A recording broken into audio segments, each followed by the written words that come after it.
బాధ్యతగా వ్యవహరించాలి. దేవునికి స్తోత్రం. నేను పోటబడేదను అన్నాడు. ఎవరు? యోధా. నేను పోటబడతా. 9 మందికి బాధ్యత లేదా? ఈ 9 మంది నీ ఒక్కడికే పట్టిందా? రూబేన్ లేడా పెద్దోడు? ఈ 12 మందిలో పెద్దోడు ఎవడండి?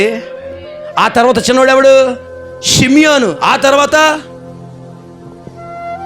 మూడోవాడు నీకేంట్రా? అన్నయ్య మాట్లాడతాడులే. అన్నయ్యలు అందరూ సైలెంట్గా ఉన్నారు. పేరుకే పెద్దలు కొంతమంది, పేరుకే పెద్ద మనుషులు కొంతమంది. చిన్నోళ్ళు ఏదో సాహస కార్యం చేస్తుంటే, తమ్ముడు మేము ఉన్నాం నీకెందుకు అనడం పోయి చెప్పండి. దేవుని వాక్యం చెప్తుంది, బలపరచకపోయినా పర్వాలేదు కానీ బలహీనపరచకూడదు. ఘనపరచకపోయినా పర్వాలేదు కానీ ఒకరిని వ్యక్తిగతంగా, శారీరకంగా, చాటుమాటున ఏ రకంగా కూడా ఒక వ్యక్తిని గూర్చి చెడ్డగా మాట్లాడకూడదు. దేవునికి స్తోత్రం. సో ఈ రూబేను సైలెంట్గా ఉన్నాడు, షిమియోను సైలెంట్గా ఉన్నాడు.